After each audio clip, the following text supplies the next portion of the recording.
Welcome back to the channel, everybody. It's been some months since I have been on YouTube, but you guys have ran up the last video that I posted about making a Google spreadsheet on a dividend tracker, which has been going phenomenal. I've gained so many subscribers and I'm just so blessed that you guys been tuning in. Today we're going to be talking about the stimulus checks, the first act, and then possibly the second act if there is one. Talk about what you should do with your stimulus check when you get it, and if there is a second one, what you should do with it, and the effects of the Federal Reserve potentially printing more money.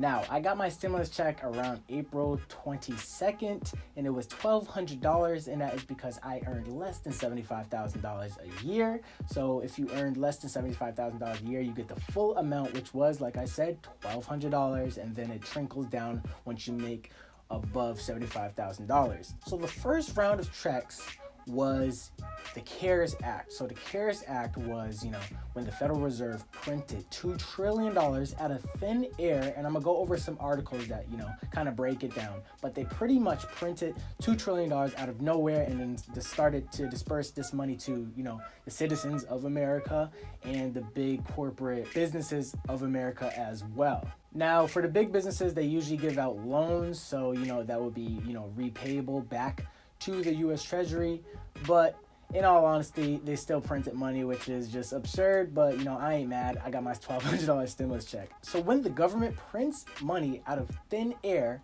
yes, for the time being, it is a good thing, but in the long term, it's going to have effect on our everyday lives for sure, especially when it comes to goods, that are cheaper now, and then you see in the future that things like eggs, milk, and stuff at the grocery store and just consumable goods start to become more expensive. Now, is it me? I still think that paying $4 for a gallon of milk is just kind of outrageous, but it definitely will probably go even higher than that in the future because we do keep on printing money. Now, when you print money, it's like having gold, right? Let's just say there's only one gold bar in the whole world. So that means that this commodity is very scarce. So everybody values it so highly because there's only one of it. Now, let's just say if we had a gold printer and we kept on printing gold bars, then the value of gold will go down because we have as much as we want. You see what I'm saying? So that means that, it's more available to everybody, which means that it's less valuable. And the dollar has been climbing for the last 40 years, 50 years, and it's like lowest 5% on the dollar value. It's crazy how much the dollar has been crashing, but obviously we live in the United States where the dollar won't technically crash. So once they do print money from the Federal Reserve, the rich people who hold the assets and the rich people who own stuff, their wealth increases dramatically. So you want to put yourself in a position where you can own shares of a company or own, property, stuff like that. Put yourself in owner's shoes and not just be like a renter or a buyer. Be a consumer of assets. That's what you want to be. Why the stimulus is bad.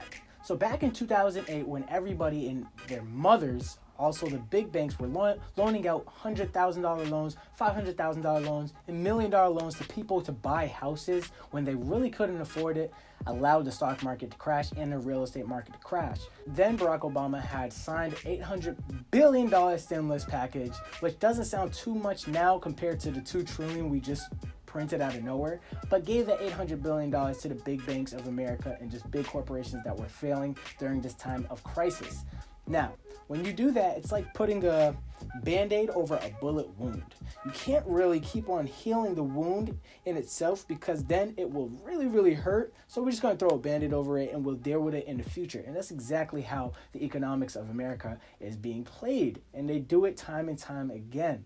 So like now, when the stock market was crashing and the oil prices were crashing, you know what they just do? Just print more money so that it could be put a Band-Aid on it. So like I said, your stock market crashed and now it's back up because they had printed money. So they put more money into the market, which means they're inflating the market. So the market isn't really real. But obviously, if you have those assets, your asset prices will go higher. Now, when they print money, this money has to account for somewhere out of the future. Like I said, the consumable goods are going to go up, and also your future taxes will rise. So the poor will get poorer while the rich get richer.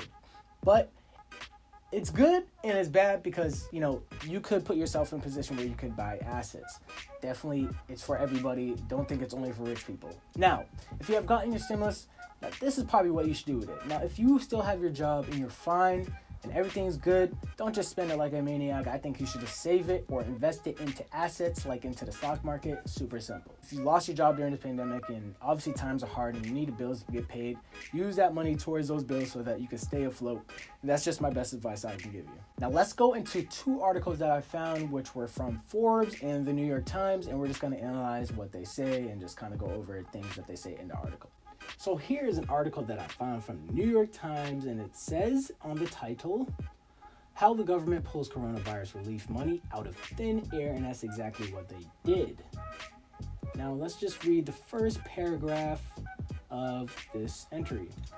The United States has responded to the economic havoc wrought by the coronavirus with the biggest relief package in history with a $2 trillion. It is essentially replaces a few months of American economic activity with a flood of government money, every penny of it borrowed. So now, right here it says, but the relief package called the CARES Act, and this is the CARES Act, will require the government to vastly expand its debt, which means that they printed more money, so they have to find a way to get it back somehow.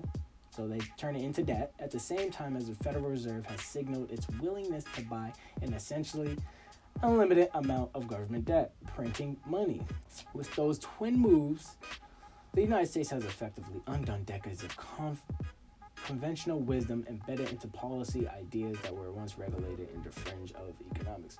This paragraph basically just means that everything that we've done in the last 10 years to follow, correct procedure about how to run an economy, we just, threw that all out the window and then just started to turn on the printer machine, which is going against all morals and ethics of economics. The second article that I found was from C/Net, and it said a second stimulus check for $1,200, ? Here's the latest on another round of payments. Now we're gonna go into, right here, the second paragraph. The bill that's currently on the table is the HEROES Act, and it is the HEROES Act that's in government right now. They're talking about it just to see if they're gonna pass it or not. Passed by the Democrat-led House Representatives, the new legislation would grant an extra $1,200 per person, so another stimulus check maximum on top of the first round of relief check provided, as well as a broader support for families, frontline workers, and U.S. residents who are not citizens. But this is important because now, just because you are in the country, you will get a check, not just because you're only a citizen. And this one will be worth a lot bigger than the $2 trillion. It would be worth $3 trillion in total that they're just going to print out of nowhere. The relief package is now with the Senate and is currently in recess for an extended Memorial Day holiday. Now, I know this video is going to be old, but this is just pretty much, what everybody's thoughts are in the Democratic Party. And now let's just go down to the fourth paragraph. What is the purpose of a second stimulus check? The goal of a second stimulus check is around for the first, to keep a shaky U.S. economy from crashing. That's exactly what they're doing. They're preventing people from, not losing all their fortunes. And the pressure is mounting. Labor statistics reported that 38.6 million Americans are unemployed, which is crazy. This is, numbers of the Great Depression. They were up there like that. Now up to 42 million people, and I think it's a little higher now that when I'm posting this video. So unemployment rate has already reached 20%. During a recent Senate hearing, the Federal Reserve Board's Governor Jerome Powell, who I had a lot of faith in, called an additional economic relief. But now, obviously, looking at the HEROES Act, I don't think it's going to pass, but, who knows what the Senate and government does. So if they do print it, yay for us, because we will get more stimulus money, that $1,200 check, if you do make less than $75,000. So that would be good news, but obviously bad in the future. And it would be good if you do own stocks or just, real estate, because all the prices will go up after this. Thank you guys for tuning in, and don't worry guys, I'm not going to be gone for a long time now. The next video will drop soon, and I kind of just go over what's happening in the economy and jobs updates and stuff like that, and have a good one. And please like the video and subscribe to the channel.